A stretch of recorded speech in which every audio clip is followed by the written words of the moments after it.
Welcome back to the Mass Effect Andromeda gameplay series.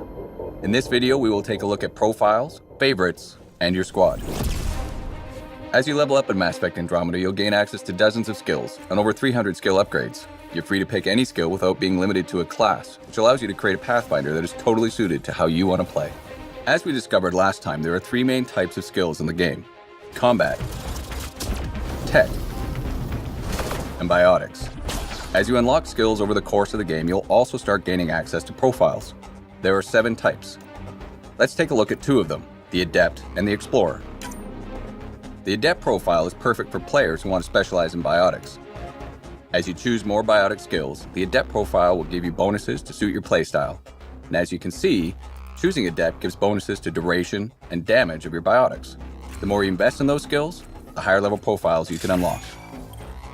Or maybe you want to be more versatile, choosing some combat mixed with biotic and tech skills. This will unlock the Explorer profile, giving you perks and buffs that enhance all your abilities. And of course, you can swap these profiles at any time, allowing you to keep the action fresh, giving you a number of ways to tackle every battle, and making sure you never feel locked into a particular style of play. This brings us to favorites. Favorites are a quick way to map 3 skills and a single profile to one slot. Anytime during combat, you can switch between one of these 4 slots, giving you access to up to 12 of your favorite skills during the course of a single fight. Here's an example. In this battle, I've equipped a favorites loadout designed for long-range combat, utilizing cloak and a sniper rifle to suppress oncoming enemies.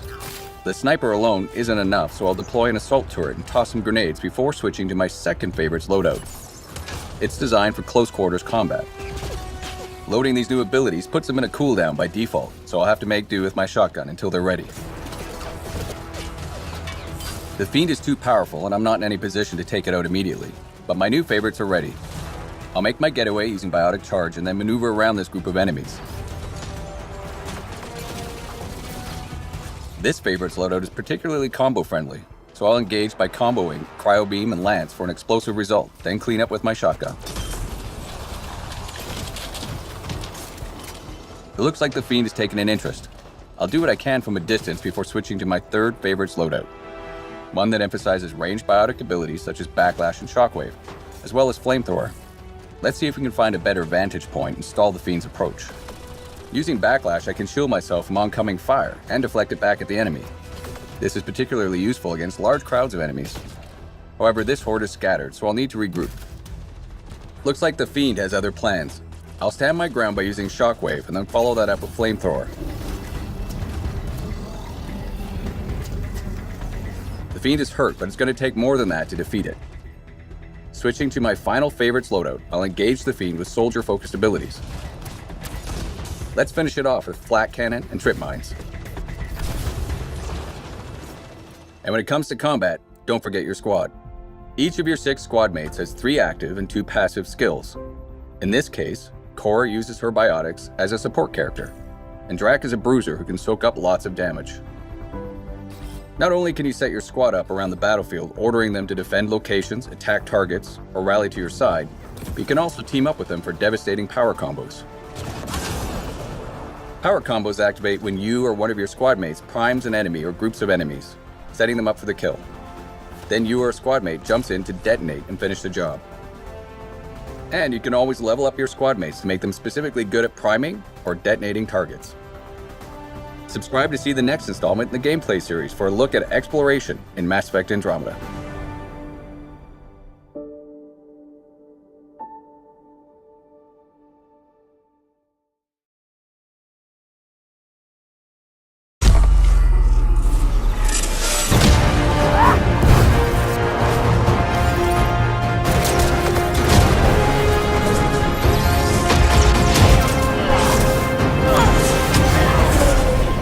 Welcome to the Mass Effect Andromeda gameplay series.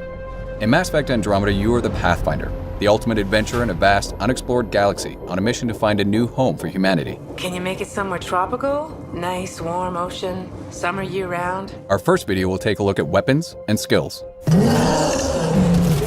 Andromeda's action is built around fluid, fast-paced, third-person combat. Our combat offers amazing freedom of movement with the use of a jump jet that allows you to jump, evade, and even hover while you're fighting. You'll also notice a new dynamic cover system that allows you to seamlessly use almost anything, including your own vehicle, for cover. All this freedom allows you to approach the battle in a way that suits your gameplay style. Let's take a closer look at our weapons. In Mass Effect Andromeda, there are 4 categories of guns: pistols, shotguns, and sniper and assault rifles, plus a range of melee weapons for up-close combat. All guns are available to every player. There are no class restrictions, so if you decide you want to try something new, it's as easy as switching your loadout. Guns and gear in Andromeda fall into 3 technology types based on where the tech comes from. Milky Way weapons typically use physical projectile ammunition that's similar to the types of weapons you might be familiar with from our original games, with some advancements, of course. These are high-impact projectile-based guns. They're great against most non-shielded targets, but require you to keep an eye on your ammo. Remnant weapons typically use beams, have a high rate of fire, and are extremely accurate. They use the overheat system and don't rely on ammo, so you'll never run out of ammo, but you'll have to wait for your gun to cool down from time to time. Helios weapons are technology from civilizations that live in the Helios cluster of Andromeda. They are generally plasma-based, which means they are slower speed, but benefit from heat-seeking technology. While some are charge-based, the longer you charge them before releasing, the harder they hit. Melee weapons vary in both damage and speed. Hard-hitting hammers do maximum damage, while lightning-fast shivs or swords allow you to get in and out of harm's way with maximum speed and precision. In addition to weapons, you can also develop skills and abilities. Like the weapons, there are no restrictions on what skills you can choose, and each of the 3 main categories is designed to facilitate a certain style of play. Combat skills are great if you want to focus on weapons, gear, and making your character the ultimate soldier. These skills focus on improving weapon damage and accuracy, as well as giving you the ability to use flat cannons, grenades, trip mines, and more. Tech skills allow you to equip your Pathfinder with more experimental weaponry, or focus on strategic improvements for you and your squad. Cryo Beam and Flamethrower give you more offensive punch, while skills like Invasion or Energy Drain weaken your opponents and make them easier to take down. Want a little extra help? Deploy your own assault turret. Last but not least, biotics. By controlling dark energy, your Pathfinder can harness the power of mass and gravity. Biotic skills like pull and throw allow you to literally control the battlefield, using your enemies as a shield or even a weapon. Abilities like Annihilation Shield or Singularity can disrupt and damage anything or anyone caught up in their powerful grip.